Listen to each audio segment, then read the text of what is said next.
The cosmos is not playing by the rules. Our most trusted scientific laws, the very foundation of modern physics, are failing to explain what we see in the heavens. This video explores 25 cosmic phenomena that astronomers simply cannot reconcile with our current understanding, from the invisible grip of dark matter to the universe's inexplicable speed. By the end, you will gain a new perspective on reality itself, seeing the universe not as a solved equation, but as the greatest unsolved mystery. We will confront why galaxies spin too fast and why the vacuum of space seems to push everything apart. What single idea about the universe do you think is most likely to be proven wrong? But this success comes with a quiet, persistent caveat. It works perfectly for the universe we can see and measure directly, for the matter we can touch and the forces we can harness. The trouble begins when we point our telescopes toward the vast, dark stretches between the stars, or toward the incomprehensible energies of the early cosmos. There, the equations start to stutter. Predictions diverge wildly from what our instruments record. This is not a minor accounting error. It is a fundamental disconnect, a growing chasm between what our theories say should be happening and what the universe is demonstrably doing. Think of it like having a rulebook for a game you have played for a century, only to walk onto a new field and find the ball behaving in ways the rules explicitly forbid. The game is clearly still being played, but your rulebook is suddenly, glaringly incomplete. This tension between our elegant theories and stubborn cosmic reality is not a sign of failure. It is the most exciting invitation science can offer. Each unexplained phenomenon is not a dead end, but a beacon, a brilliant, puzzling signal pointing toward a deeper layer of reality, toward physics we have not yet written. So as we begin to walk through these 25 cosmic mysteries, hold that thought. We are not listing failures. We are following a trail of clues left by the universe itself, each one a question mark etched into the fabric of space and time, waiting for its answer. The most direct evidence of our incomplete physics is written in the motion of the stars themselves. Take a spiral galaxy, a majestic pinwheel of billions of suns. According to the well-tested laws of gravity, stars on the outer edges of that pinwheel, far from the bright core, should orbit much more slowly than those near the center. Think of our own solar system. Pluto at the distant fringe crawls along its orbital path compared to Mercury, which races around the Sun. This pattern is fundamental. Yet when astronomers like Vera Rubin measured the actual speeds of stars in distant galaxies, they found something astonishing. The stars on the outskirts were not moving slowly. They were whipping around just as fast as the stars near the luminous center. The galaxies were spinning so rapidly that the visible matter alone, all the stars and gas we can see, should not provide enough gravitational glue to hold them together. By all rights, these outer stars should have been flung off into the void long ago, like children thrown from a merry-go-round spinning out of control. But they were not. Something invisible, something possessing immense mass, was holding everything together from the outside in. This something is dark matter. It is not a cloud of normal particles. It does not shine, absorb light, or collide with itself in ways we can easily detect. It interacts with the universe through one channel only, gravity, and it weaves an invisible scaffold throughout and around every galaxy. Its gravitational embrace is what keeps those fast-moving stars from flying away. Based on the motions we observe, this dark matter is not a minor component.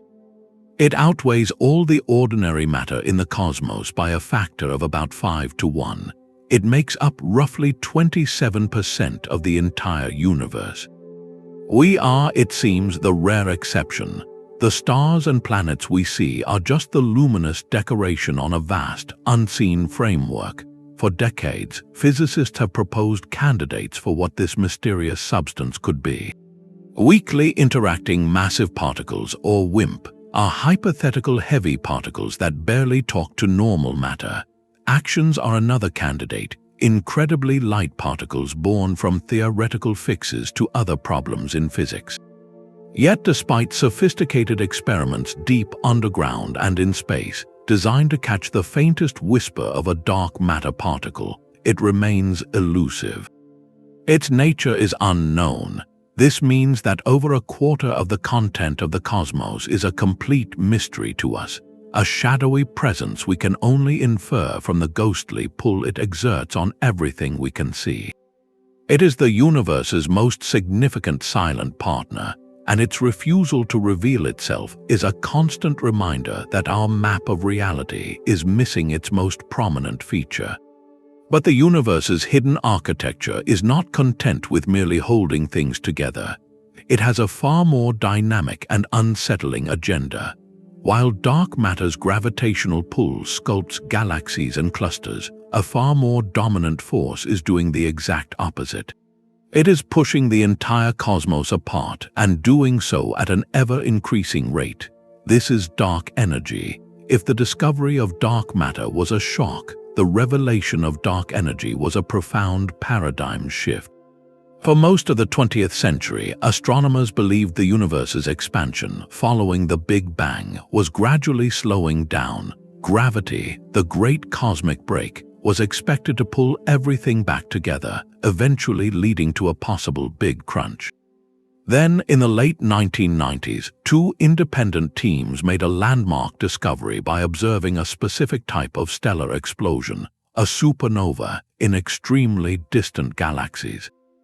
These supernovas serve as standard candles. Their intrinsic brightness is known, allowing scientists to measure their distance and, crucially, how fast they are moving away from us. The teams expected to see the expansion slowing. Instead, they saw it speeding up. The most distant supernovae were fainter than they should have been, meaning the universe is stretching faster today than it was billions of years ago. Something is overpowering gravity's relentless pull on the largest scales. That something is dark energy, a repulsive force woven into the fabric of empty space itself. It acts like a form of cosmic anti-gravity, causing galaxies to flee from each other at an accelerating pace. The scale of this discovery is almost impossible to overstate. Dark energy is not a minor component. It constitutes roughly 68% of the entire energy budget of the cosmos. Combined with dark matter, this means over 95% of the universe is made of stuff we do not understand. The ordinary atoms that form stars, planets, and us are a mere afterthought, a 5% footnote in the cosmic ledger. The theoretical crisis this creates is even more severe than for dark matter. Physicists have a natural candidate for such a repulsive energy. According to quantum mechanics, the vacuum of space is not truly empty. It is a seething foam of virtual particles popping in and out of existence, a background energy inherent to space itself. This quantum vacuum energy should act exactly like a repulsive force. The problem is one of the most spectacular failures of prediction in the history of science. When theorists calculate how strong this vacuum energy should be, based on our best quantum theories, the number they get is unimaginably large. It is off from the observed strength of dark energy by a factor of 10 followed by 120 zeros. That is not a small error. It is like predicting the energy output of the sun, but instead measuring the gentle warmth of a single match held a mile away. This discrepancy is so vast it suggests we are missing something fundamental, that our understanding of empty space, the quantum world, and gravity are deeply flawed or incomplete. Is dark energy a constant property of space, as Einstein once proposed and then discarded as his greatest blunder? Or is it a dynamic field that changes over time, a new kind of cosmic fluid with strange, negative pressure? The answer reshapes our ultimate fate. An accelerating expansion points toward a cold, lonely end for the cosmos, where galaxies are torn beyond the cosmic horizon, leaving islands of stars isolated in an ever-darkening void. This accelerating push is also intricately linked to the universe's large-scale structure, the great cosmic web of filaments and voids that took shape in the first moments after the Big Bang. Dark energy was the silent architect in that ancient drama, and it is the dominant director of our future. Its mysterious nature is not just a puzzle. It is a question about the destiny of everything. The universe's hidden composition is not its only secret from the first moments. If we listen to the echoes of creation, we find a chemical fingerprint that does not quite match our expectations. In the blistering heat of the first 20 minutes after the Big Bang, a process called nucleosynthesis forged the universe's first atomic nuclei. Protons and neutrons collided and fused, cooking up the lightest elements in the cosmic kitchen. Hydrogen, the primary fuel for stars, was created in abundance. Helium, the next lightest element, was also produced in a quantity that matches what we observe in the oldest corners of space. This agreement was a triumphant validation of the Big Bang model, but there was a third element on that primordial menu, lithium-7, and its predicted amount is a profound puzzle. Our most precise calculations, based on the known laws of nuclear physics and the measured density of the early universe, tell us how much of this lithium should have been created. When astronomers then look at the oldest stars in our galaxy, celestial fossils that formed from nearly pure primordial gas, they find a glaring mismatch. These ancient stars contain only about 1/3 of the lithium that our theories say should be there. It is not a small margin of error, it is off by a factor of 3. This is the lithium problem. On the surface, it seems like a minor accounting issue concerning a trace element, but in cosmology, a small anomaly can signal a fundamental crack in the foundation. Either our understanding of nuclear reactions in that first, unimaginable furnace is incomplete, or something happened later to scrub this lithium from the oldest stars. Perhaps exotic particles, relics from an even earlier epoch, altered the nuclear reaction rates. Maybe the ancient stars themselves processed and destroyed the lithium in their atmospheres through processes we do not fully understand. Each possibility forces us to reconsider a different chapter of the cosmic story. This tiny discrepancy is therefore a massive clue. It suggests that our detailed script for the universe's first few minutes, a narrative we thought was settled science, may have missing scenes or unread lines. The oldest stars are like ancient texts, and the lithium they lack is a smudged word that changes the meaning of the entire story. Unraveling this elemental puzzle is an exercise in stellar archaeology, digging through layers of cosmic time to understand why the universe's initial chemistry set seems to have a piece missing. The universe's first light holds a secret it was never meant to tell. About 380,000 years after the Big Bang, the cosmos had cooled enough for atoms to form, allowing light to travel freely for the first time. That ancient flash, stretched and cooled by the expansion of space over 13.8 billion years, now reaches us as a faint, uniform microwave glow bathing the entire sky. This cosmic microwave background is our most pristine snapshot of the infant universe, a baby picture of reality itself. Its near-perfect uniformity, with only tiny temperature variations, is the strongest evidence we have for the cosmological principle, the idea that on the largest scales, the universe looks the same in every direction and has no center or edge. We are not in a special place. The cosmos is isotropic and homogeneous, or so we thought. When scientists created exquisitely detailed maps of this background radiation, they noticed something unsettling. The patterns of hot and cold spots, the primordial whispers of density that would one day grow into galaxies, are not completely random. On the very largest scales, there appears to be a strange alignment, a subtle axis that runs through the universe.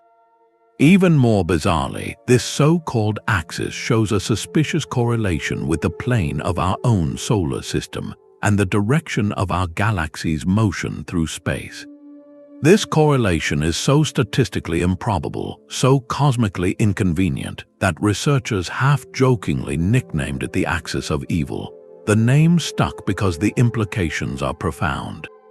If this alignment is real and not some colossal fluke or unaccounted for error in our instruments, it suggests the universe has a preferred direction. It hints at a large-scale structure that existed before the cosmic microwave background was even created, a fossil imprint from a time before the Big Bang as we understand it.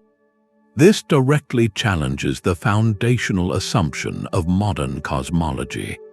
Are we, against all philosophical and scientific intuition, somehow looking out from a privileged location? Could the vast cosmos have a subtle grain to it like wood, with properties that differ along one axis versus another? The very idea makes physicists deeply uncomfortable, as it upends a century of cosmological thinking built on the premise of a universe without a center or a preferred direction. The hunt is now on to determine if this axis is a true feature of the cosmos or a persistent ghost in our data, a systematic error woven into how we observe the sky. Either answer leads to a revolution. If it is an error, it means our understanding of our own local space environment, from the sun's influence to the galaxy's magnetic field, is far more complex than we knew. If it is real, we are forced to consider that our universe might be but one piece of a far grander and stranger structure, a single bubble in a froth of cosmic realities. This eerie alignment does not stand alone. It nudges our attention toward other mysteries that stream in from the depths of space, carrying with them energies that defy explanation.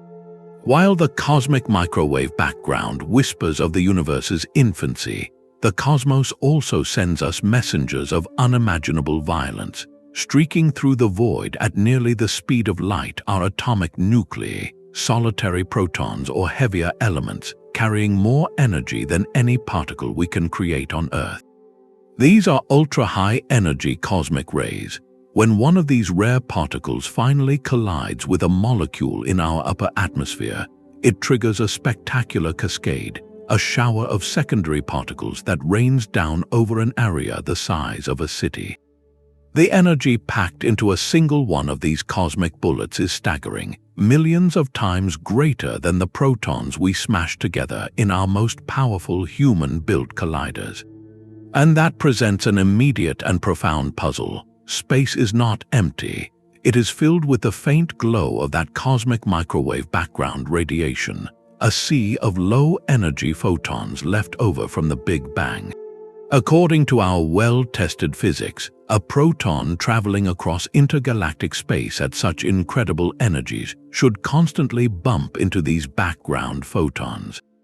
Each collision would sap its strength, slowing it down over distances of 100 million light-years or so. It is like trying to sprint through a dense, persistent fog. You would be worn down to a walk long before you reached the other side. Yet these ultra-high energy particles arrive at our doorstep with their phenomenal power intact. They have crossed vast cosmic distances, seemingly unimpeded. This means they cannot have come from very far away. Their source must be relatively nearby, within our own galactic neighborhood or just beyond. But what local cosmic engine is powerful enough to launch them? What natural particle accelerator exists that can impart such monstrous energy to a single atomic nucleus? The candidates are as extreme as the particles themselves.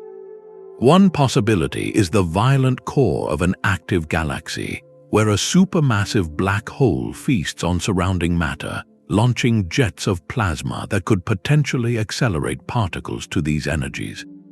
Another, more exotic idea points back to the great cosmic unknown, dark matter. Perhaps these rays are not accelerated at all, but are the debris from the decay or annihilation of super-heavy dark matter particles, relics from the universe's first second that are disintegrating in the darkness of intergalactic space. Each hypothesis pushes against the limits of our models. If active galaxies are the source, we have yet to pinpoint one close enough and in the right state of eruption to be the culprit. If it is dark matter decay, it would be a revolutionary direct signal from the hidden majority of the cosmos, but one that fits no current prediction neatly.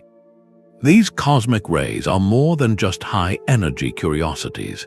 They are probes. They carry information from the most ferocious environments in existence, places where gravity and magnetism are twisted to extremes we cannot replicate. Their very existence and their ability to reach us is a direct challenge.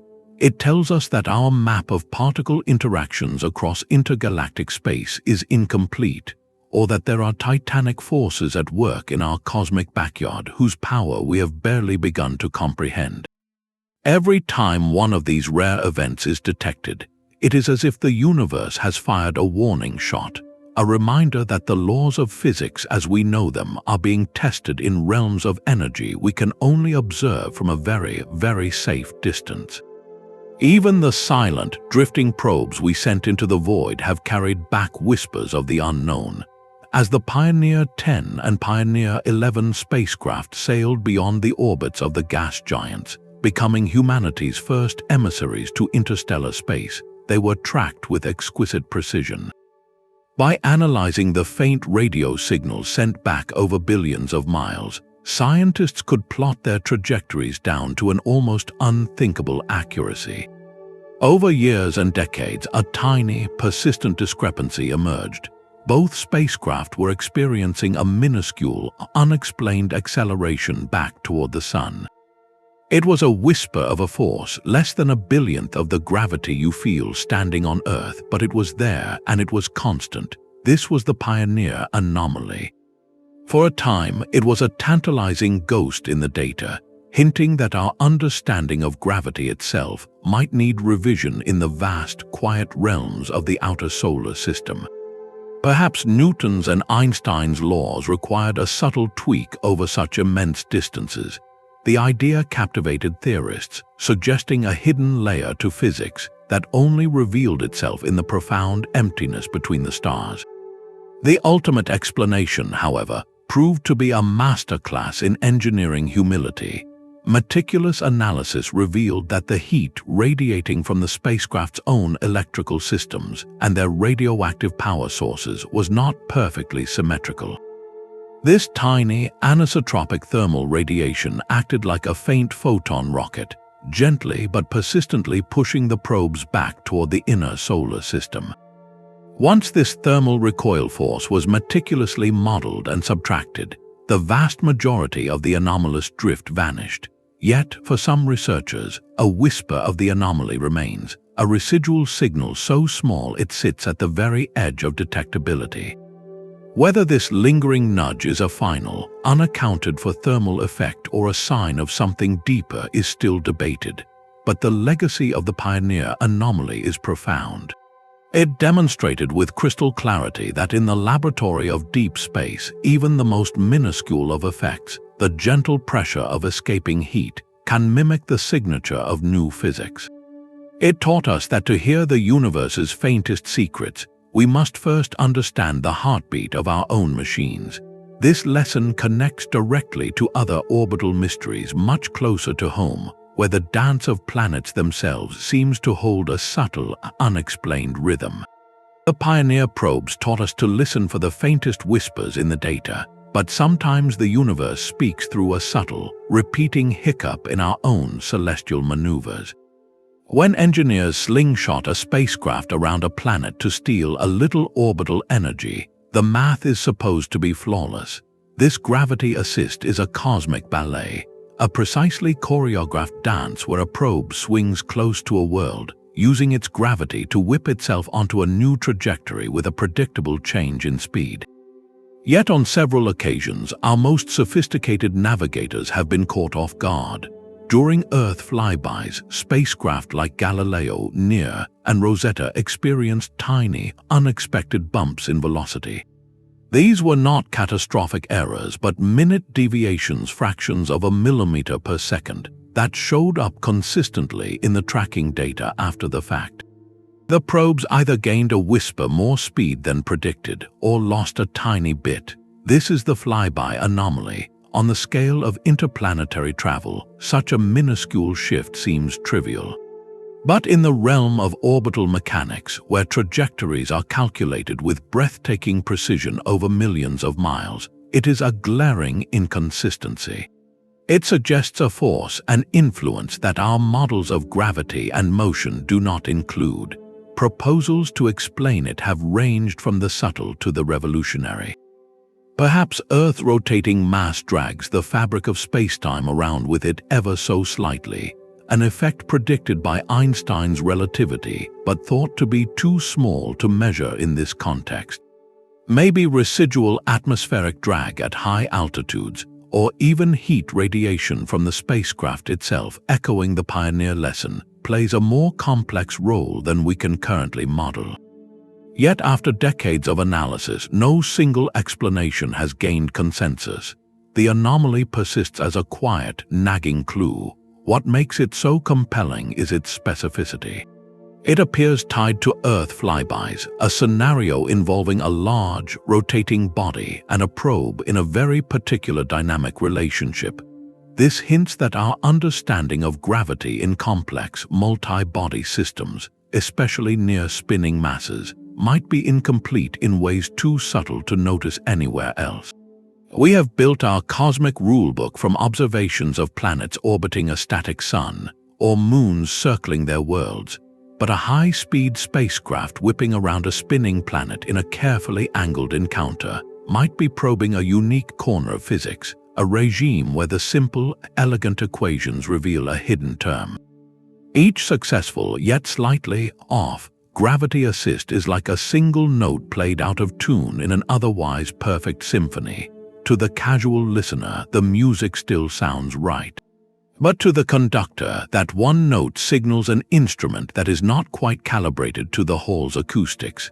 The Flyby anomaly tells us our grand theory of gravity, while overwhelmingly successful, might need the faintest of refinements when objects dance too close to a spinning stage. This meticulous dance of orbits and unexplained nudges inevitably draws our gaze to the very center of our own celestial neighborhood, where an even more profound gravitational puzzle has stubbornly resisted resolution for over a century. The subtle nudges felt by spacecraft near Earth are echoes of a far grander gravitational defiance written in the stars themselves. That flat rotation curve of spiral galaxies is not just evidence for dark matter, it is a direct, repeated challenge to one of astronomy's oldest and most trusted rules. When Johannes Kepler mapped the motions of the planets 4 centuries ago, he uncovered a beautiful and predictable pattern. A world's orbital speed is intimately tied to its distance from the Sun. The closer you are to the gravitational source, the faster you must travel to maintain your orbit. Mercury, the innermost planet, streaks around at nearly 107,000 miles per hour. Distant, icy Neptune, by contrast, plods along at a mere 12,000. This inverse relationship between speed and distance is a cornerstone of orbital mechanics, a law that has guided our probes across the solar system with flawless precision. It should govern every island universe. In a spiral galaxy, the brilliant core contains a dense concentration of stars, and thus the bulk of the visible mass. According to Kepler, stars orbiting near that bright center should race along their paths, but as you move outward into the sparse, dark reaches of the galactic fringe, the orbital speed should fall off dramatically. The galaxy's rotation curve, a graph plotting orbital speed against distance from the center, should be a steeply sloping hill. Instead, when astronomers measure it, the curve is flat. It is a startling, unwavering line. Stars 10,000 light-years out are moving just as fast as stars only 1,000 light-years from the core. It is as if every car on a vast, circular freeway, regardless of whether it is in the inner lane or the outer lane, is traveling at exactly the same speed. The outer cars should be left behind, but they are not. Something is providing an extra gravitational tug, a force that increases with distance to perfectly compensate for the fading pull of the visible galaxy. This is the signature of the dark matter halo, an immense, invisible sphere of mass enveloping the entire luminous disk. But the sheer consistency of this flat curve is what makes the mystery so profound. It is not a quirk of one or two unusual galaxies. Every single spiral galaxy we have ever measured, from the magnificent Andromeda to countless faint pinwheels at the edge of the observable universe, displays this same behavior. The universe is not just breaking the rule, it is demonstrating a new, hidden rule with robotic uniformity. This forces a stark either-or choice upon physics. Either the cosmos is overwhelmingly filled with a mysterious substance that refuses to interact with light, a conclusion that feels like a monumental admission of ignorance. Or our understanding of gravity itself is incomplete on the vast scales of galaxies. This second path has given rise to theories like modified Newtonian dynamics, or MND. It proposes that gravity does not weaken with distance exactly as Newton and Einstein described, but follows a different formula when it becomes incredibly faint, as it does in the outer suburbs of a galaxy. In that regime, a small tweak to the math can produce flat rotation curves without any need for dark matter. The debate between these two ideas is not merely academic. It is a fundamental fork in the road for how we comprehend reality. Is the universe mostly made of something we cannot see, or are we misreading the force that sculpts it? Every new observation of a spinning galaxy turns the screw a little tighter, reminding us that one of the most familiar forces in our daily lives becomes an utter enigma when writ across the light years. This galactic scale defiance finds a strange, miniature counterpart much closer to home, in the restless motion of our own planet's long-lost companion. The flat rotation curve of galaxies paints a picture of a universe dominated by invisible mass, but that picture becomes strangely incomplete when we zoom out to its predicted structure. According to our most sophisticated supercomputer simulations, the dark matter that holds galaxies together should have sculpted a very specific cosmic landscape in the early universe. Vast halos of this mysterious substance coalesced first, acting as gravitational seeds. Ordinary matter, the gas that would become stars, then flowed into these dark matter wells, cooling and condensing to form galaxies.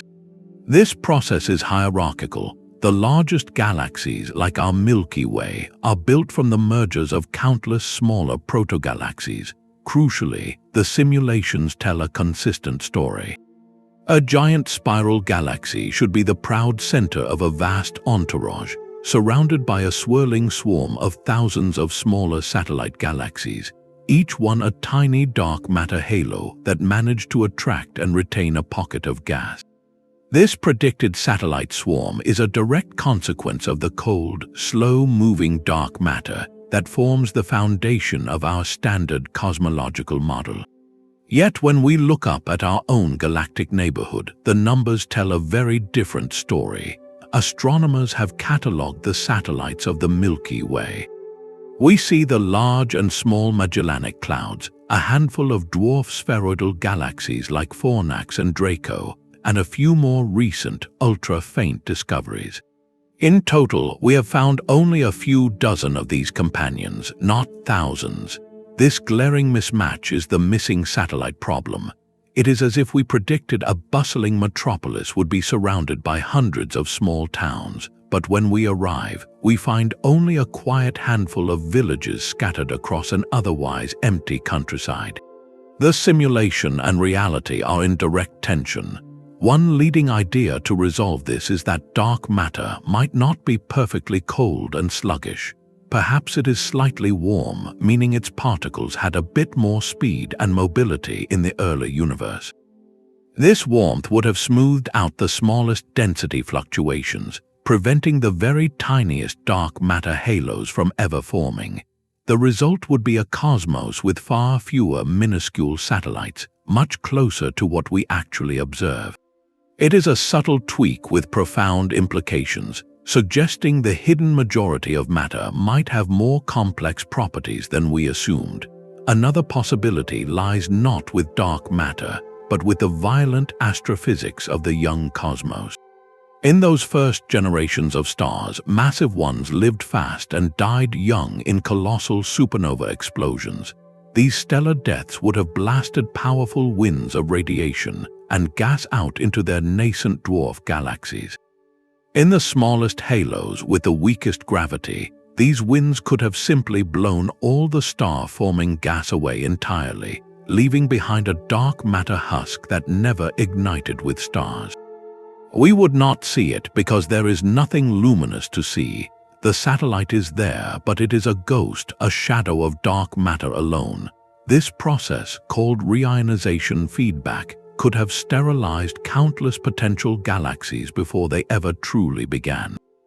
The mystery of the missing satellites is therefore a tug-of-war between two fundamental unknowns. Is the flaw in our understanding of the dark matter particle itself, or in our modeling of how the first stars and galaxies interacted with their environment? Each missing satellite is a silent witness to a critical moment in cosmic history, a moment we are still struggling to reconstruct. This puzzle of unseen structure finds a haunting parallel in the behavior of the universe's largest known objects, where gravity's pull seems to vanish into a puzzling equilibrium. The missing satellites around our Milky Way hint at a universe that may have assembled its pieces in unexpected ways, but a far more dramatic challenge to our cosmic timeline has recently come into sharp focus. Peering back to the very edge of observable time, the James Webb Space Telescope has delivered an astonishing and humbling revelation. It has found galaxies, colossal cities of stars, shining in the universe's infancy when it was only a few 100 million years old. These are not the faint, primordial specks theorists predicted. They are massive, mature, and fully formed cosmic giants, appearing far too soon after the Big Bang. According to our standard models of cosmic evolution, there simply has not been enough time for gravity to pull together such vast amounts of matter and forge them into billions of stars. It is like discovering a thriving, modern metropolis in the archaeological layer of a Stone Age camp. The timeline is broken. The existence of these too big, too soon galaxies forces a profound re-evaluation of the universe's first chapters. How could such immense structures arise so quickly? One possibility is that star formation in the early cosmos was not a slow, stately process, but a ferocious, runaway frenzy.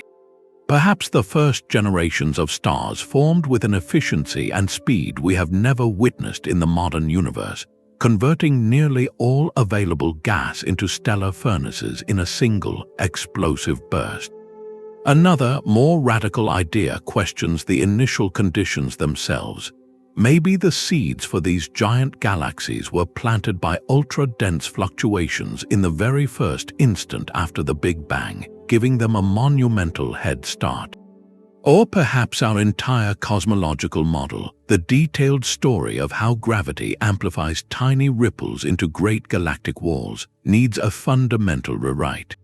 Could dark energy or dark matter have behaved differently in that seething primeval heat, accelerating the growth of structure? Each explanation carries immense consequences. If star formation was truly that efficient, it reshapes our understanding of how the first elements were forged and scattered. If the initial seeds were different, it points to new physics in the universe's first fractions of a second. These ancient, brilliant galaxies are more than just distant curiosities. They are stopwatches frozen in time, and they are telling us our clock for cosmic evolution is set too slow. Their brilliant light, stretched over 13 billion years, is a message from the dawn of creation, and it says our story of how the universe grew up is missing its most exciting and tumultuous chapters. The brilliant galaxies seen too soon after the Big Bang are not the only stopwatches giving contradictory times. The universe's most fundamental clock, the rate of its own expansion, is telling two different stories. This is the Hubble tension, and it represents a crisis in precision cosmology. For over a century, we have known the cosmos is stretching, with galaxies racing away from each other. The speed of this recession per a given distance is encapsulated in a single number called the Hubble constant. Pinpointing its exact value is the key to unlocking the universe's age, size, and destiny. Today, we have two supremely accurate yet entirely independent ways to measure it. The first method looks back to the infant universe. By analyzing the subtle patterns in the cosmic microwave background, the afterglow of the Big Bang, we can calculate what the expansion rate should have been in the beginning. Using our well-tested model of cosmic evolution, we can then run the clock forward to predict what the Hubble constant should be today. This early universe measurement is exquisitely precise. The second method measures the expansion rate directly in our contemporary cosmos. Astronomers use stellar explosions called Type Ia supernova, along with pulsating stars known as Cepheid variables, as cosmic yardsticks. By knowing their intrinsic brightness and measuring how dim they appear, we can calculate their distance. By then measuring how fast they are moving away from us, we get a direct local read on the Hubble constant. Both methods are pillars of modern science refined over decades, and they disagree, not by a little but by a significant and stubborn margin. The late universe measurement suggests an expansion rate roughly 10% faster than the early universe data predicts. Imagine two of the world's most advanced atomic clocks, built on different principles ticking in the same room. One consistently runs just a bit faster than the other. The discrepancy is small enough to be a mere curiosity, but large enough and persistent enough to signal that something is fundamentally wrong with our assumptions. This is not an error bar, it is a tension, a pull between two equally trusted pillars of evidence, and it is threatening to crack the foundation of our standard model of cosmology. The implications are staggering. Perhaps our understanding of the Dark Ages, that long era between the release of the cosmic microwave background and the birth of the first stars, is incomplete. Maybe dark energy, the mysterious force accelerating the expansion, is not constant but evolving, growing stronger or changing its character over cosmic time. There could even be an entirely new type of particle or field that briefly flooded the early universe with energy, altering its expansion history in a way we have not accounted for. Each potential fix is not a minor tweak, it is a potential revolution. Resolving the Hubble tension is not an academic exercise. The expansion rate directly calibrates the age of the universe. A faster local expansion implies a younger cosmos, conflicting with the ancient ages of the oldest stars. It also reshapes our vision of the future, changing the timeline for when galaxies will vanish over the cosmic horizon. This single number is the master key to the cosmic timeline, and right now, we cannot get it to turn smoothly in the lock. The universe is giving us two different answers to its most basic question: how fast is it growing? And until we understand why, our entire story of cosmic history hangs in the balance. This profound disagreement over the universe's expansion rate forces us to question not just our models, but our very place within the cosmos. Could our local vantage point be giving us a distorted view? Mounting evidence suggests the answer might be yes, and the distortion is on a scale almost too large to comprehend. We appear to be living inside a cosmic void, an immense bubble of relative emptiness named the KBC void after the researchers who identified it. This is not a small pocket of space. This underdensity of galaxies is staggering, spanning roughly 2 billion light-years across. It is a sphere of nothingness with our Milky Way near its center, and it is about 7 times larger than the largest voids predicted by our standard model of the universe.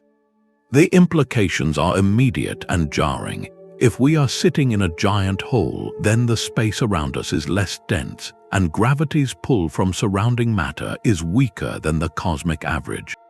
In such an underdense region, the local expansion of space would actually speed up, like a stretchy patch in a rubber sheet that gives more easily. This could perfectly explain why our local measurements of the Hubble constant are higher than the early universe average. We are not measuring the true global expansion rate. We are measuring the expansion rate from inside a bubble, and it is a faster one. This possibility strikes at the heart of a foundational pillar of cosmology, the cosmological principle. This principle states that on the largest scales, the universe is homogeneous and isotropic, meaning it looks roughly the same in every direction and from every location. The existence of a void this vast, with us coincidentally at its center, would be a catastrophic violation. It would suggest the cosmos is far lumpier and more textured on grand scales than we ever allowed, with titanic structures and corresponding voids that make our local neighborhood profoundly atypical. Is the KBC void real, or is it a statistical fluke, a trick of incomplete galaxy surveys? The debate is intense. Some analyses of galaxy counts and the motion of galaxy clusters support the idea of this local hole. Others, using different mapping techniques, find the density around us to be much closer to average. The uncertainty itself is a clue. It reveals the immense challenge of mapping the three-dimensional structure of the universe from our single, fixed point within it. We are like deep-sea creatures trying to map the ocean's currents from one single trench. The potential void also connects to another great mystery, the dark flow. This is the observed collective motion of entire galaxy clusters streaming in a single, unexpected direction, as if pulled by a gravitational source far beyond the observable horizon. Could the KBC void and the dark flow be two sides of the same coin? A vast underdensity on one side and a corresponding overdensity on the other could create a gravitational slope, a tilt in spacetime on a scale we are only beginning to perceive, causing everything in our neighborhood to drift. Whether this void is confirmed or not, its serious consideration marks a pivotal moment. It forces us to confront a humbling possibility. After centuries of removing Earth from the center of the universe, we may have to grapple with an even stranger idea, that we inhabit a central location within a colossal cosmic anomaly. Our window on reality might be looking out from a very unusual room. Our place within a possible cosmic void offers a startling new perspective on why everything around us seems to be in motion. The universe's grand expansion is not the only movement shaping our journey. Our Milky Way, along with thousands of other galaxies in our local region, is caught in a vast, silent river. We are all streaming together at over 600 kilometers per second toward a specific point in the constellation Centaurus. This is not a random drift. It is a coherent bulk flow, a gravitational current sweeping across hundreds of millions of light years. For decades, astronomers attributed this motion to a single, immense source of gravity, a titanic concentration of mass they called the Great Attractor. Yet as our maps improved, a more complex and elegant picture emerged. The Great Attractor is real, a dense knot of galaxy clusters pulling us in. But the full story involves not just a pull from ahead, but a profound push from behind. That push comes from an even more immense structure, a staggering cosmic emptiness known as the Dipole Repeller. Imagine a landscape of unimaginable scale. On one side, a towering mountain range of mass, the Great Attractor, tugs at everything in its vicinity. On the opposite side, there is not a valley, but a gaping chasm, an oceanic void so vast and empty that its lack of gravitational pull acts as a repulsive force. In this gravitational topography, where matter attracts and emptiness effectively repels, our local flow is the result of being pushed from the void and pulled toward the supercluster. The sheer scale of these structures is what challenges our models. The coherence of the flow, the fact that so many galaxies over such a distance move in concert, suggests the gravitational hills and valleys of the cosmos are more extreme than our standard cosmology predicts. It hints that the mass concentrations and voids that shape our motion may extend far beyond the limit of what we can currently observe, their gravitational influence reaching us from regions of space whose light has not had time to arrive. Could there be even greater attractors or repellers, entire continents of mass and emptiness, lying just over our cosmic horizon? Or does this mapped flow contain the faint imprint of something even older, a relic texture from the universe's inflationary birth that set these large-scale currents in motion billions of years ago? This grand celestial drift is more than just a direction of travel. It is a three-dimensional map of the hidden gravitational landscape of the observable universe, charted not by light but by motion. It reveals a cosmos of profound texture and dynamic imbalance, where we are not passive observers of expansion, but active participants in a river of galaxies whose source and destination remain shrouded in the dark. This grand celestial drift is charted by the motion of galaxies, but the cosmos also sends us individual messengers traveling at the very limits of possibility. The universe has a built-in speed limit for its most energetic particles, a theoretical wall born from the cold emptiness of space itself. This is the Greisen-Zatsepin-Kuzmin cutoff, named for the three physicists who first calculated it. Their prediction is stark and elegant: a proton traveling across the universe with energy above a certain colossal threshold, around 5 × 10⁻¹9 electron volts, should not be able to survive a long journey. It is simply too powerful. As it races through space, it will inevitably collide with the faint photons of the cosmic microwave background, the leftover glow from the Big Bang. For a normal proton, these collisions are harmless, but for an ultra-high energy proton, each impact is catastrophic. The collision is so violent it creates new particles, sapping the proton's energy until it falls below that critical threshold. The result should be a sharp cutoff in the cosmic ray spectrum.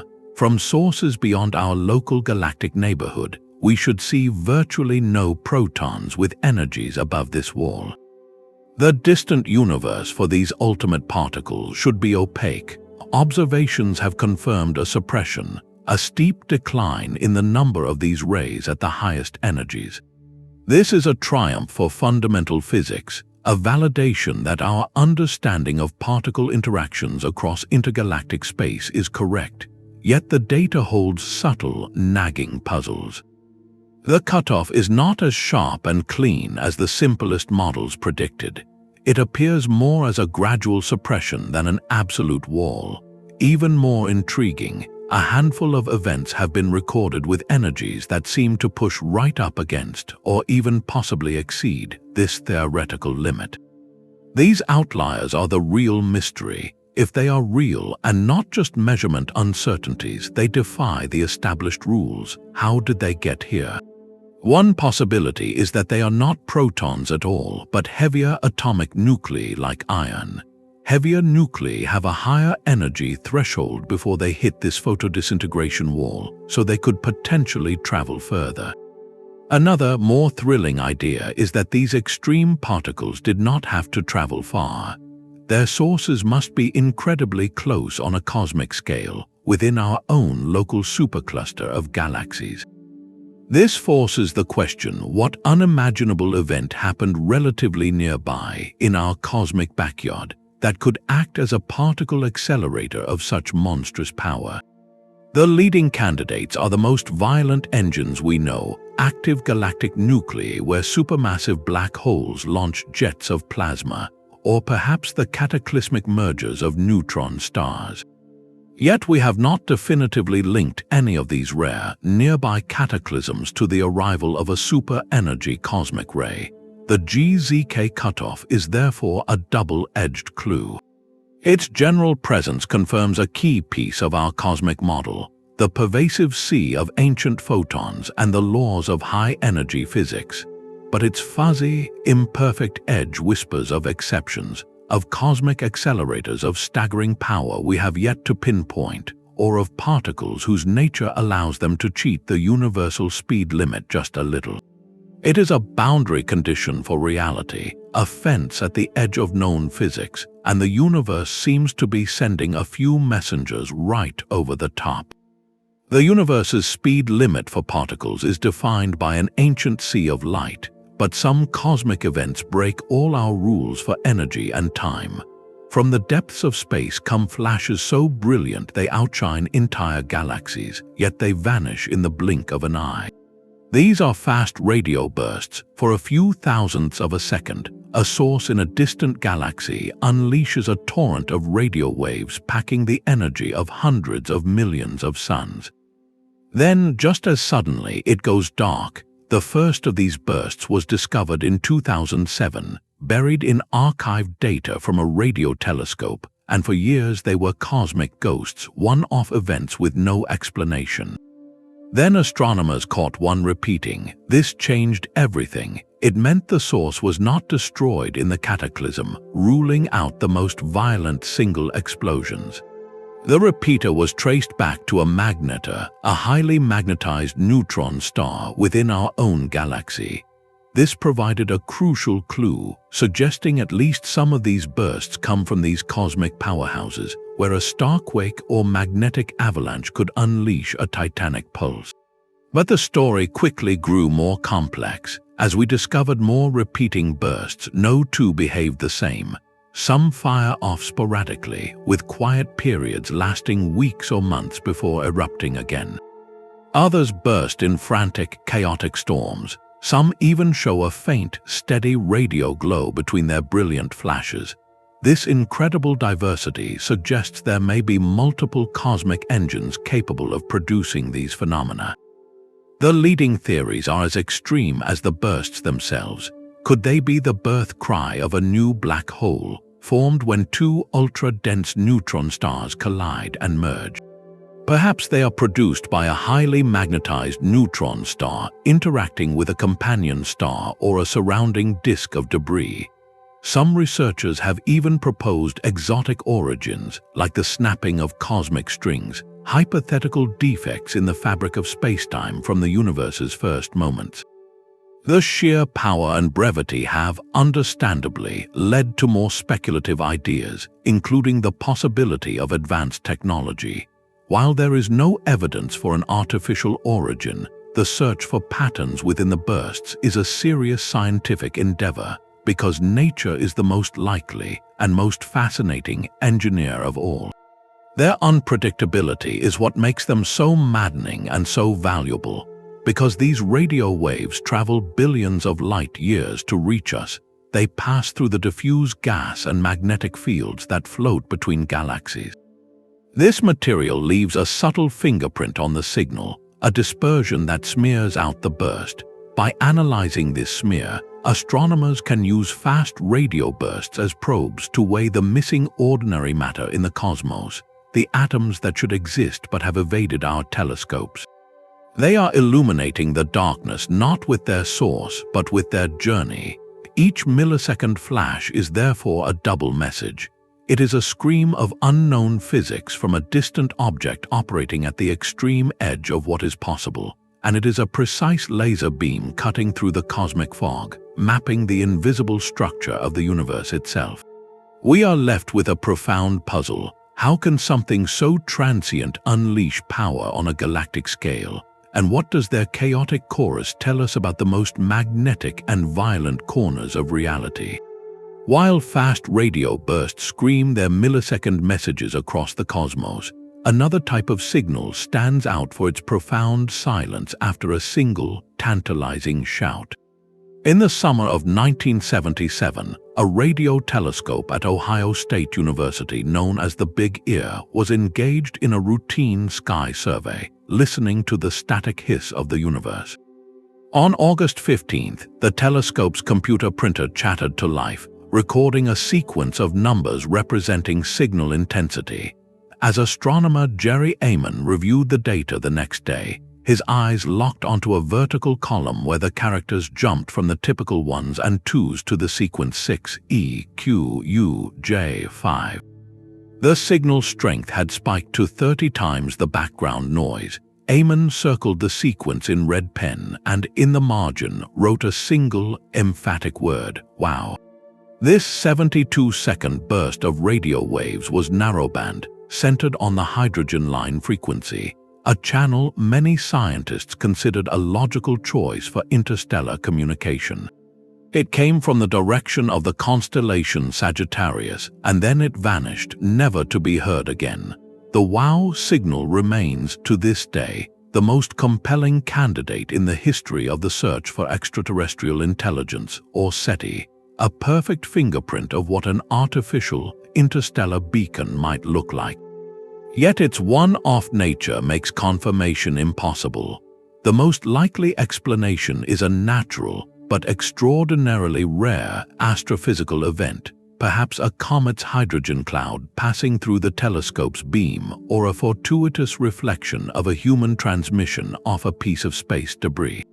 But every proposed natural cause has faced significant objections, leaving the signal in a permanent state of tantalizing ambiguity. It is emblematic of the core challenge of SETI and of modern astronomy itself. The universe is not a steady-state broadcast. It is a theater of transient, explosive, and unpredictable phenomena. Our telescopes are like microphones held up to a vast, dark ocean, listening for a pattern in the crashing waves.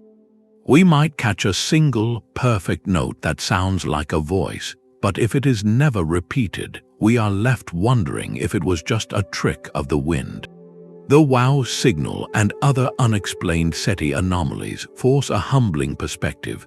They remind us that our search is not just a technical challenge, but a temporal one. We are listening for whispers in a storm, for events that may be as brief as a cosmic heartbeat and separated by centuries or millennia.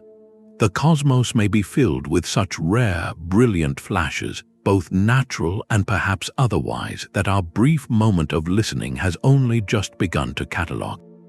This enduring mystery of a signal without a source finds a strange parallel in the behavior of objects we can see, but whose actions we cannot fully explain, where entire stars seem to vanish without a trace. The search for a single, unexplained signal finds its parallel in a star whose very light seems to defy all logic. In the constellation Cygnus, a Sun-like star designated KIC 8462852, now famously known as Tabby's star, performs a bizarre and unprecedented light show. Most stars exhibit a gentle, rhythmic dimming, often the telltale signature of an orbiting planet passing in front. The patterns are predictable, symmetrical, and small, typically a fraction of a percent. Tabby's star is nothing like that. Its light curve is chaotic. It experiences sudden, catastrophic dips in brightness of up to 22%, as if something colossal and irregular is blocking a massive portion of its face. These dips are not periodic. They can last for days or weeks, and their shapes are jagged and asymmetrical, suggesting a transiting object with a bizarre, fragmented structure. A single Jupiter-sized planet would cause a dip of only about 1%. Whatever is orbiting Tabby's star is not a planet, at least not any planet we understand. The scale of the dimming is so extreme it forced astronomers to consider a spectrum of possibilities, each more exotic than the last. The initial, most natural explanation was a vast, swarming cloud of comets, perhaps the debris from a catastrophic collision in the star's outer system. A giant swarm could create irregular, deep transits, but to cause dips this profound, the number of comets required would be staggeringly high, numbering in the hundreds of thousands or even millions, a circumstellar swarm of a scale we have never witnessed. Other natural theories followed. Could it be the aftermath of a planet being torn apart, its fragments now circling the star in a chaotic, dusty ring? Perhaps the star itself is undergoing internal convulsions we cannot yet model, though its spectrum remains strangely normal for such dramatic behavior. Each hypothesis pushes against the limits of known astrophysics, And then, of course, there is the most speculative idea, one that captured the public imagination, the notion of alien megastructures. Specifically, a Dyson swarm, a vast collection of energy collecting satellites or habitats constructed by an advanced civilization to harness their sun's total power. Such a structure, incomplete and irregular, could perfectly explain the bizarre, deep, and aperiodic dimming. While extraordinary claims require extraordinary evidence, and most astronomers strongly favor a natural explanation, Tabby's star's importance lies in its very defiance. It forced the scientific community to publicly and seriously engage with an idea that was once purely science fiction, not because it is likely, but because every conventional model fell short. This star is a masterclass in scientific humility. It demonstrates that our catalogues of stellar behavior are still incomplete, that there are phenomena lurking in the data that our textbooks never predicted. Whether the answer is a never-before-seen astrophysical process or, far less likely, something else entirely, Tabby's star stands as a monument to cosmic mystery. It tells us that when we look up, we must be prepared not just to find answers, but to have our most fundamental expectations challenged by a single, flickering point of light. The bizarre flickering of a distant sun finds a strange echo much closer to home, not in a star's light, but in the very shape of a storm. At the top of our solar system, Saturn wears a crown of impossible geometry. Encircling its north pole is a vast, swirling jet stream, but this is no ordinary cyclone. It is a perfect, persistent hexagon, a six-sided wall of clouds wider than two Earths stacked side by side. This colossal structure has been raging for at least 4 decades, since we first glimpsed it with the Voyager probes, and its razor-sharp angles stand in stark defiance of everything we expect from a fluid, chaotic gas giant atmosphere. On a world of whirling storms and turbulent bands, the hexagon is an island of eerie order. It is a standing wave, a pattern frozen in the rushing wind, where clouds whip around the polar region at over 300 miles per hour, tracing a path with 6 distinct straight edges. The precision is unnerving. Nature abhors a corner, preferring the smooth curves of whirlpools and spheres. Yet here, on a planetary scale, a geometric shape has etched itself into the sky and refused to fade. Scientists have managed to create similar shapes in the laboratory. When a fluid is rotated in a circular container at just the right speed, polygonal patterns can emerge. It is a delicate dance between rotation, shear, and turbulence. This offers a crucial clue, suggesting the hexagon is a natural, if extreme, outcome of fluid dynamics. But scaling this lab experiment up to a planet is a staggering leap. Saturn lacks the solid, circular walls of a laboratory dish. Its atmosphere is a deep, chaotic ocean of hydrogen and helium, churned by internal heat and battered by colossal storms. Maintaining such a crisp, six-sided structure for decades within that violent, boundless fluid is a mystery that challenges our models of planetary weather. The hexagon is more than a curiosity. It is a window into the deep, hidden workings of a gas giant.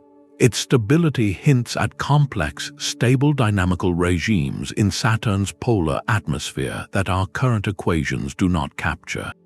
Perhaps the jet stream is anchored to deeper layers of the planet, its shape influenced by hidden structures or energy flows rising from below. Or maybe the hexagon is a resonant feature, a harmonic vibration in the atmosphere's circulation that locks the chaos into a temporary, yet enduring, order. This persistent polygon forces us to reconsider what is possible in alien skies. It tells us that the atmospheres of other worlds are not merely chaotic versions of our own. They can host phenomena of startling precision, patterns that emerge from the turmoil and hold their form against all odds. The Saturn hexagon is a lesson in humility, a reminder that even within the familiar laws of physics, there are solutions we have not yet imagined, waiting in the clouds of a distant, ringed world. Saturn's perfect hexagon is a geometric ghost in our own solar system, but far beyond it, the universe has begun to paint with faint, gargantuan rings of its own. Scattered across the radio sky, astronomers have stumbled upon structures of such immense scale they defy easy categorization. These are odd radio circles.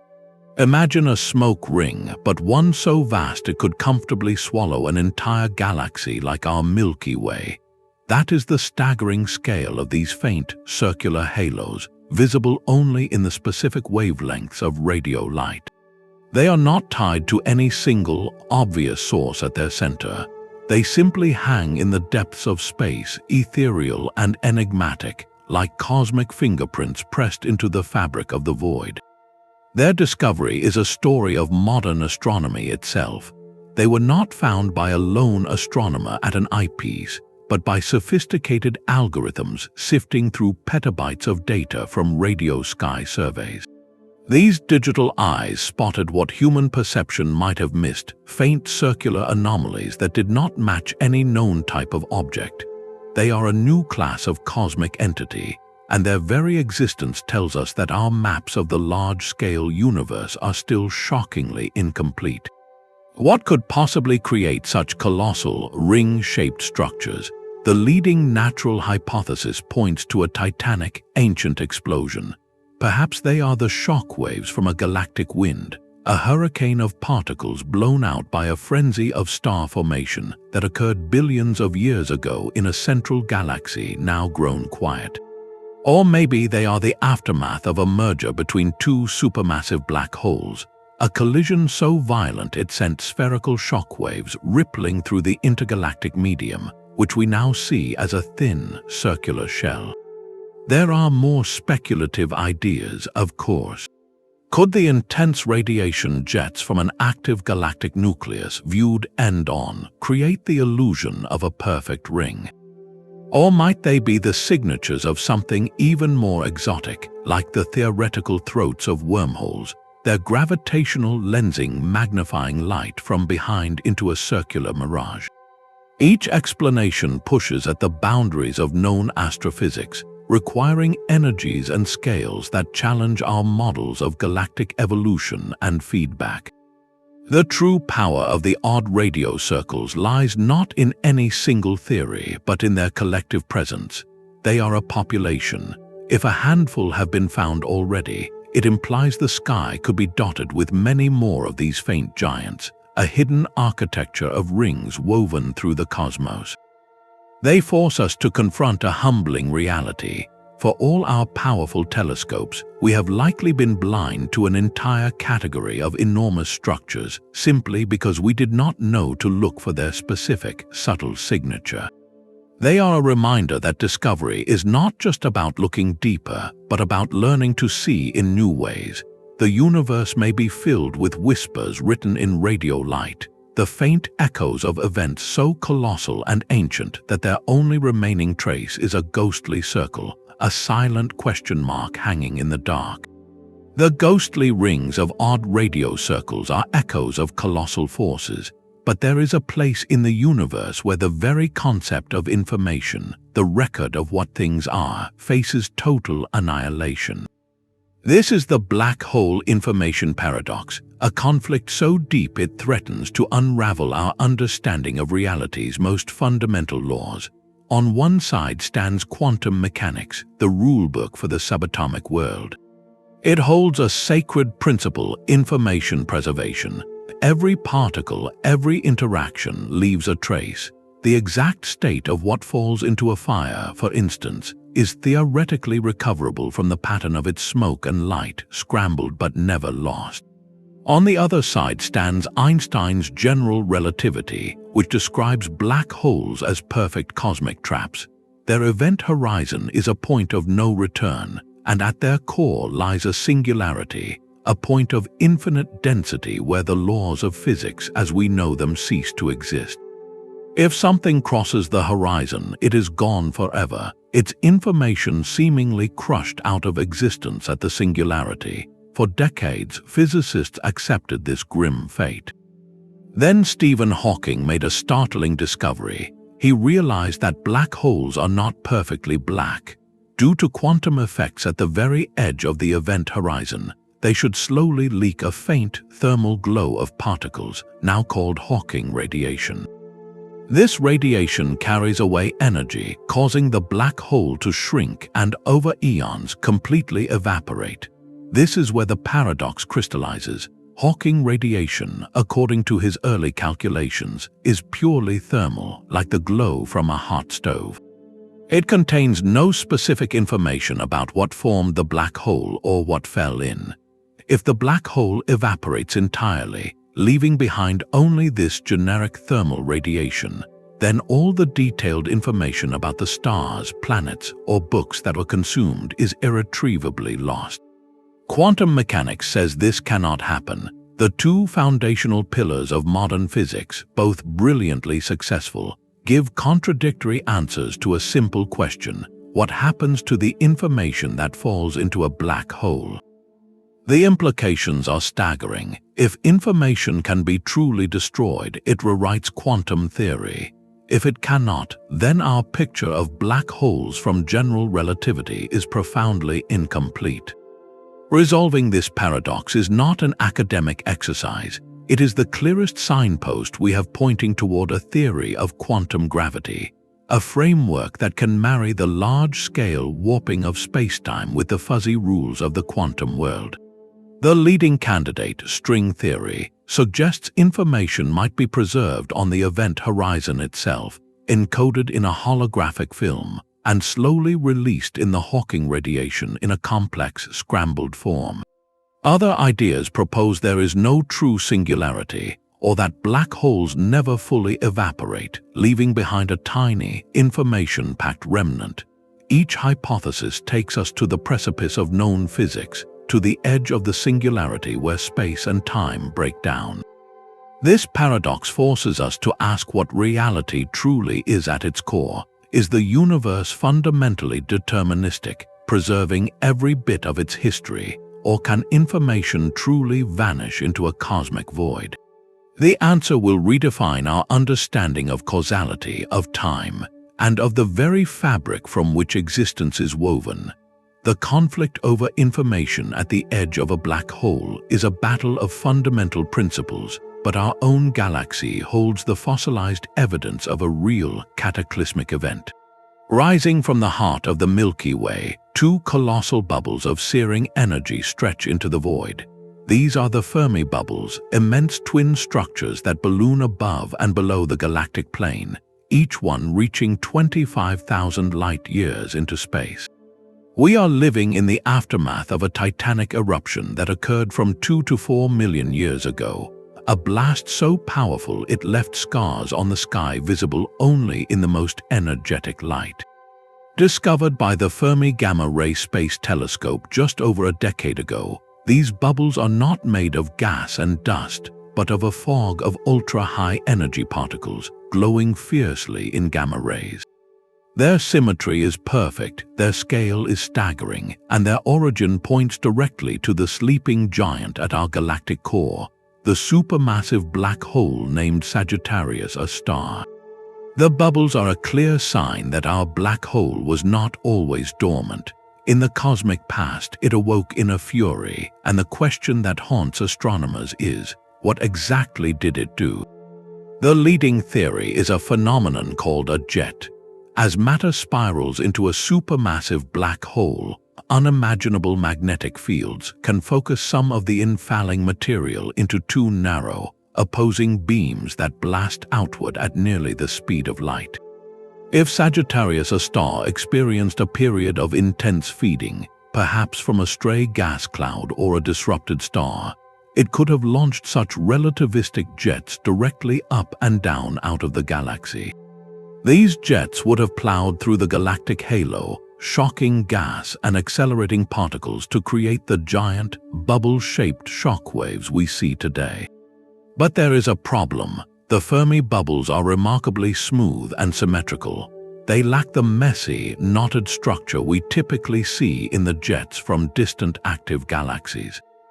This suggests the outburst may not have been a sustained beam, but a single, colossal release of energy, more like a hiccup or a short-lived explosion from the black hole's accretion disk. Another possibility is that the bubbles were blown not by a jet, but by a ferocious wind of hot gas, driven by intense radiation from the feasting black hole. This wind would be more spherical, potentially creating the smooth, rounded shapes we observe. Yet the precise physics of how such a wind could accelerate particles to the extreme energies needed to produce gamma rays remains a major puzzle. These bubbles are more than just a spectacular light show. They are a crucial piece of galactic ecology. They represent black hole feedback in action.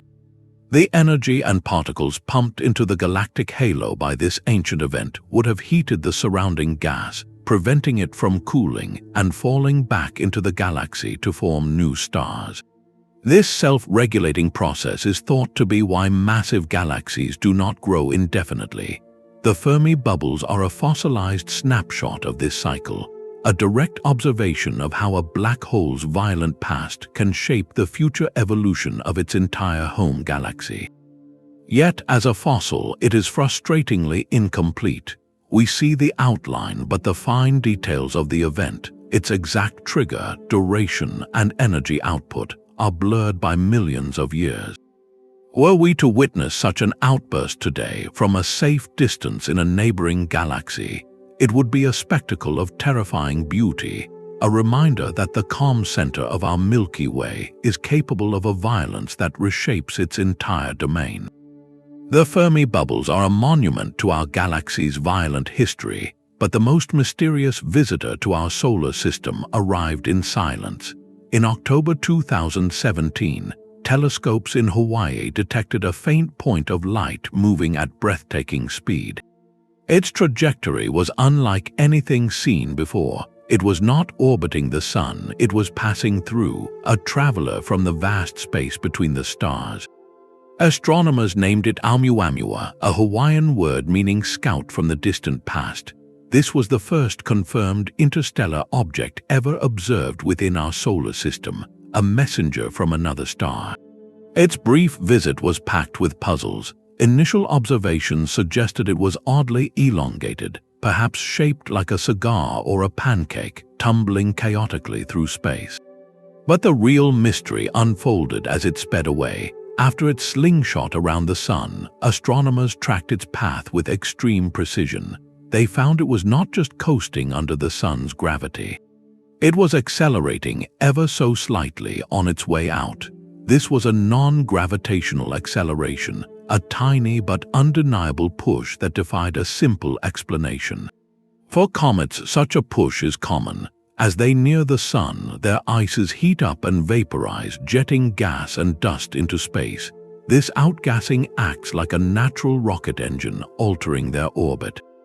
Yet Oumuamua showed no visible signs of this activity, no surrounding cloud of gas or coma, no trail of dust. Its surface appeared dark and inert like a rocky asteroid. How could something accelerate without the visible jets of a comet? The leading natural explanation is that it was, in fact, a very unusual comet, perhaps one with a surface crust of carbon-rich material, like a cosmic charcoal briquette. As the sun warmed it, subsurface ices could have turned to gas, jetting out through cracks in the crust. This venting would provide the thrust, but the gas itself could have been too thin, and the dust grains too large to create the bright coma our telescopes typically see. It would be a stealth comet, outgassing in a way we had never directly observed. But the lack of a clear, conventional signature opened the door to more speculative ideas. Could its strange acceleration have been caused by radiation pressure from the sun itself? For a solid, rocky body, this force is negligible, but for an object that is extremely thin and light, like a sheet of material, sunlight can provide a tangible push. This led some scientists to cautiously propose that Oumuamua's acceleration and unusual shape were consistent with it being a light sail, a fragment of discarded technology from an alien civilization. While this is an extraordinary claim with no supporting evidence, its serious discussion highlighted a profound truth. Oumuamua's behavior forced us to confront the limits of our knowledge.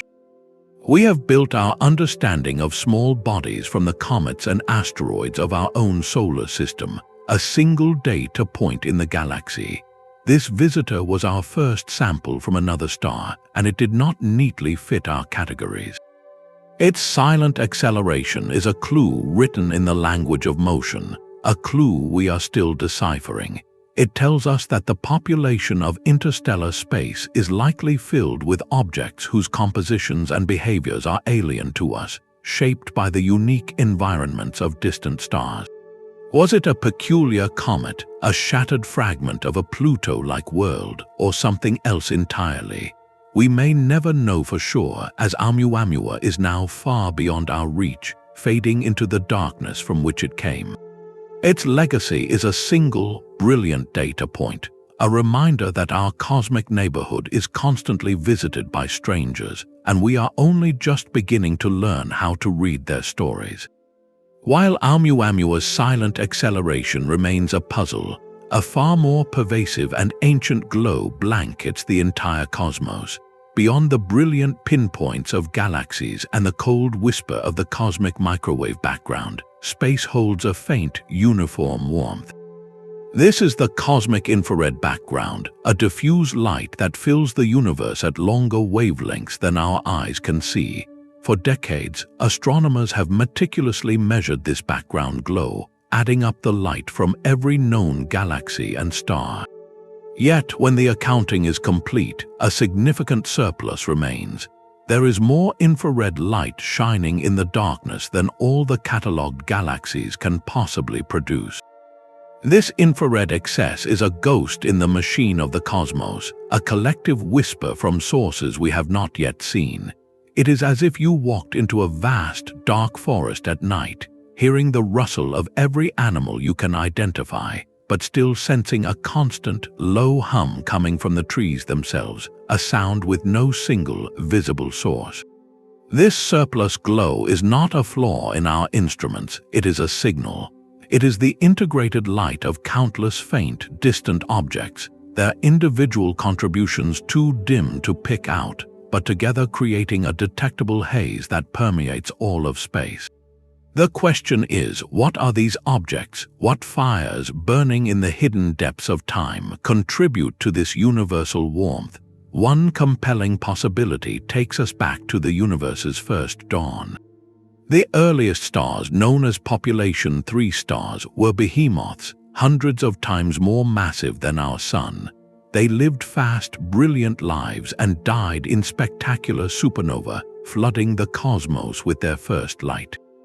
Their intense ultraviolet radiation would have been absorbed by the surrounding clouds of primordial hydrogen, heating the gas and dust.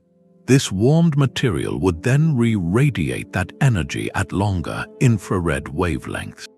The collective glow from this era of cosmic awakening, from the first stellar furnaces and their dusty cradles, could be shining across the eons, contributing to the background we see today.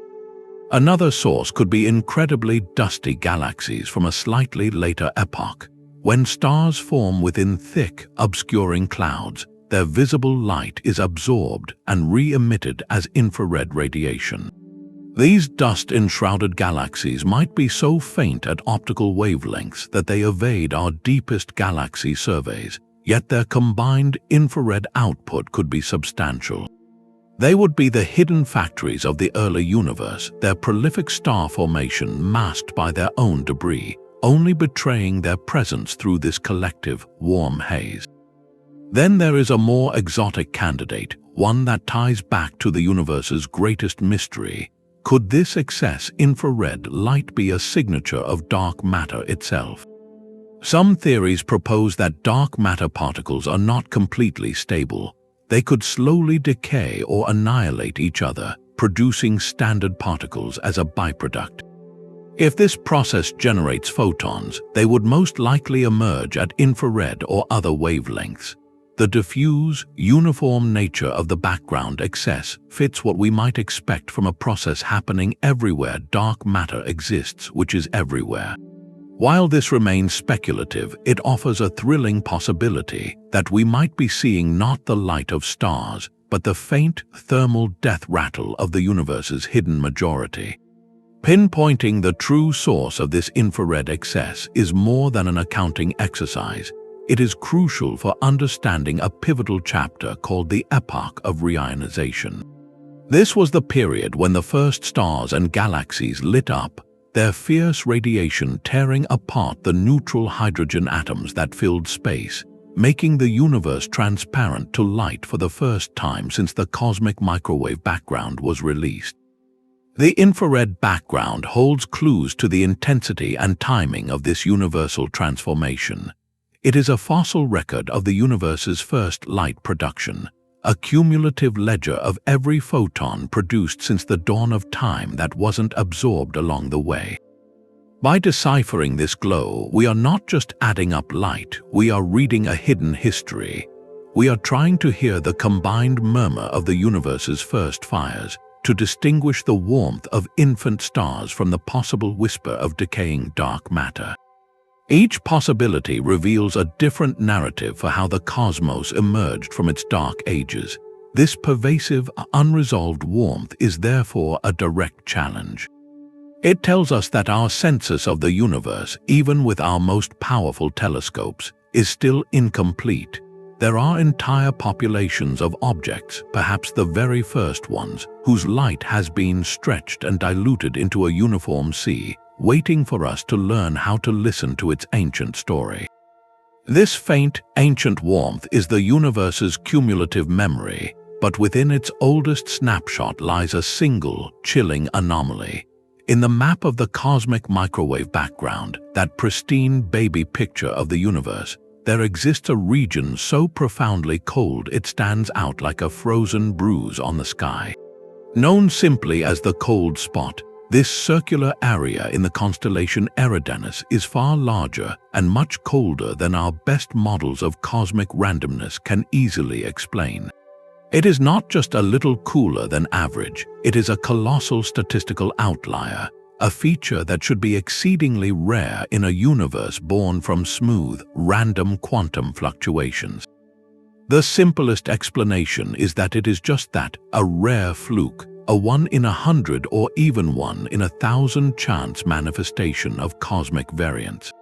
But its sheer scale and stark temperature drop have forced astronomers to consider far more dramatic possibilities. One compelling theory points to a vast cosmic emptiness, a supervoid, lying between us and that patch of the early universe. Imagine the cold spot not as a feature on the ancient sky, but as a shadow.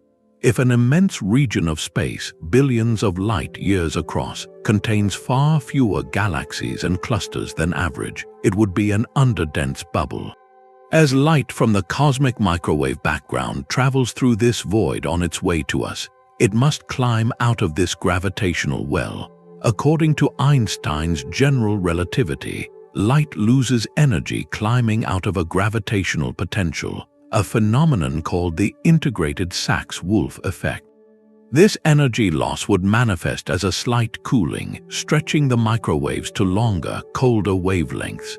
The cold spot, then, could be the shadow of the greatest known nothingness, a titanic hole in the cosmic web. Yet, surveys to find such a supervoid have yielded ambiguous results. While some underdensities have been found in that direction, they do not seem vast or empty enough to fully account for the dramatic cooling we see. This mismatch keeps more exotic ideas alive. Perhaps the cold spot is not a shadow, but a scar. Some models of the universe's inflationary expansion, that period of faster-than-light growth in its first fraction of a second, allow for the possibility of collisions between our universe and other bubble universes in a vast multiverse. The cold spot could be the imprint, the cosmic bruise, left by such a collision in our universe's infancy. Another idea posits a cosmic texture defect, a knot in the fabric of spacetime that formed during a phase transition in the early cosmos. leaving behind a specific cold signature as it unraveled. These theories are speculative, but they are taken seriously because the cold spot is a direct probe of the largest possible scales. It tests the very principle that the universe should be statistically similar in all directions. If it is a fluke, it is an incredibly inconvenient one, stretching our models of cosmic variance to their breaking point. If it is a sign of a supervoid, it reveals structures of unexpected scale and emptiness. And if it is something like a multiverse collision, it provides our first empirical hint of realities beyond our own. This cold patch on the microwave sky is therefore more than a curiosity. It is a temperature reading from the edge of known physics. It asks us a fundamental question: is our universe alone and uniform, or can we find, etched in its oldest light, the fingerprints of something from outside? The universe's oldest cold spot hints at structures beyond our horizon, but the most extreme densities imaginable exist in the hearts of collapsed stars. To understand those cosmic furnaces, we must first decipher the fundamental glue that holds matter itself together. This brings us to a profound mystery not in the distant heavens, but within the nucleus of the atom, a puzzle with direct and explosive implications for the nature of neutron stars. It is the search for the Tetra-Neutron, a particle that by all rights should not exist. For decades, the rules of nuclear physics have been clear and robust. The strong nuclear force which binds protons and neutrons together in an atomic nucleus requires a delicate balance. Protons and neutrons pair up efficiently, but a cluster of neutrons alone, with no protons to provide stabilizing charge, is thought to be instantly unstable. The nuclear force simply cannot hold together a pure neutron blob for more than a fleeting moment. A dineutron, two neutrons bound together, is unbound. A trineutron, three neutrons, is unbound. The very idea of a stable tetraneutron, a resonant state of four neutrons, was long considered a theoretical impossibility, a ghost in the nuclear rulebook. Then came the experiments. In recent years, sophisticated particle collision studies have produced tantalizing hints. Researchers have observed signals consistent with a transient state of four neutrons appearing for a mere fraction of a billionth of a second before flying apart. This tetraneutron resonance is not a stable particle you could hold, but rather a fleeting whisper of a bound state, a harmonic in the nuclear force that our equations did not predict. Its possible existence, even as a brief resonance, sends shockwaves through theoretical physics. It suggests that under very specific, rare conditions, the strong force can behave in a way our models do not capture. The rules governing how neutrons interact with each other in pure, dense packs might have an unexpected chapter. If this resonance is confirmed, it forces a rewrite of nuclear theory. We would need to understand why, for just a vanishing instant, four neutrons can achieve a bound configuration that two or three cannot. This isn't just a laboratory curiosity. Its implications echo across the galaxy, straight into the crushing heart of a neutron star. Imagine an object with the mass of our Sun, compressed into a sphere the size of a city. This is a neutron star, a cosmic atom of unimaginable scale. Its interior is a quantum fluid of staggering density, where atomic nuclei dissolve into a sea of neutrons with a sprinkling of protons and exotic particles. The physics of this degenerate matter is governed by the equation of state, a description of how matter behaves under such insane pressure. Our models for this equation of state rely entirely on our understanding of the strong nuclear force between neutrons. The discovery of a tetraneutron resonance, a hint that neutrons can form multi-particle correlations in ways we didn't expect, would directly alter that equation.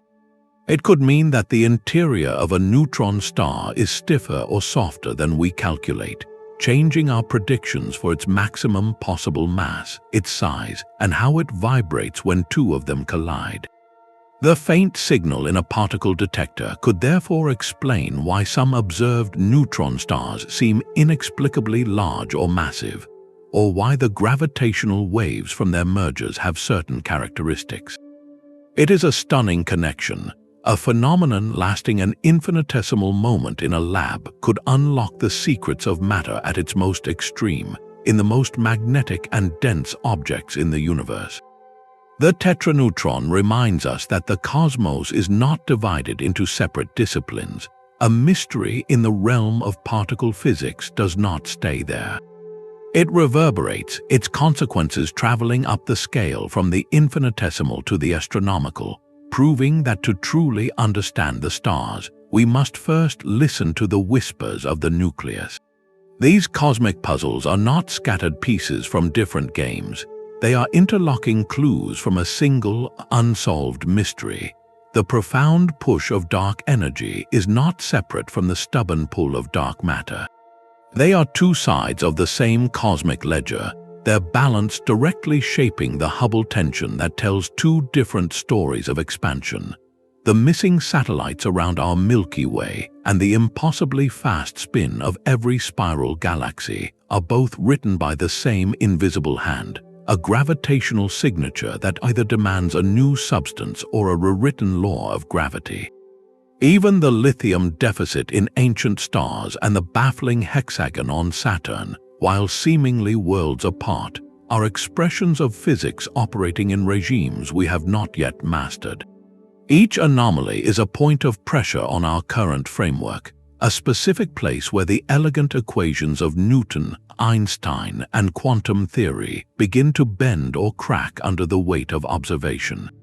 This is the crucial revelation. These 25 phenomena are not a random list of things we do not know.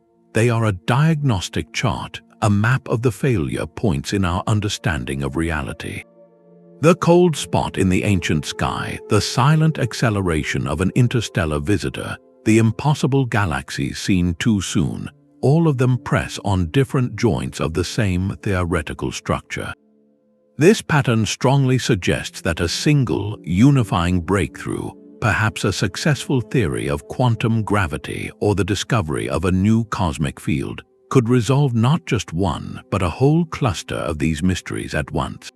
Imagine a master key, forged not in the controlled chaos of a particle collider, but from the raw data of the cosmos itself. The next great revolution in physics will not come from a blackboard alone. It will be guided by the sky. It will be written in the flat rotation curves of distant galaxies, the anomalous dimming of strange stars, and the faint, uniform glow of infrared light from the dawn of time.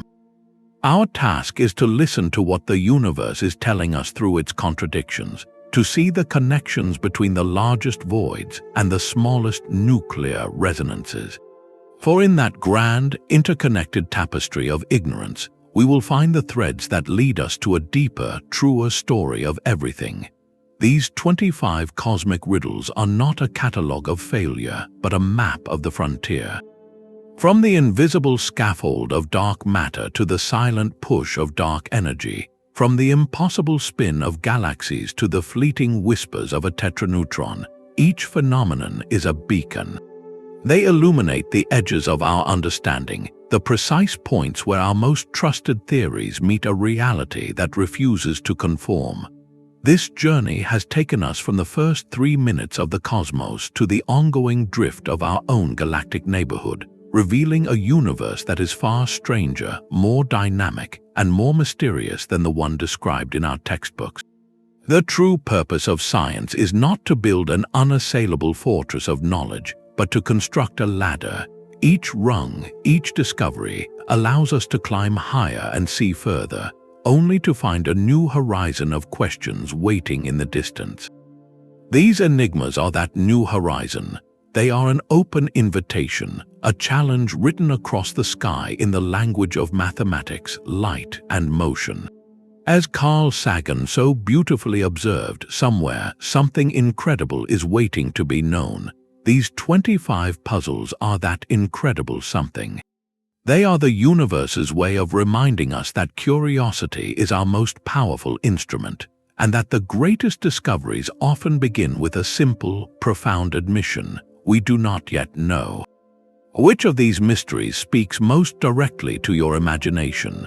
Does the haunting silence of the wow signal make you wonder, or does the perfect geometric storm of Saturn's hexagon captivate your sense of cosmic order? Share your thoughts in the comments below, and let us continue this conversation about the greatest story ever told, the one that is still being written in the stars. For more journeys to the edge of understanding, be sure to subscribe.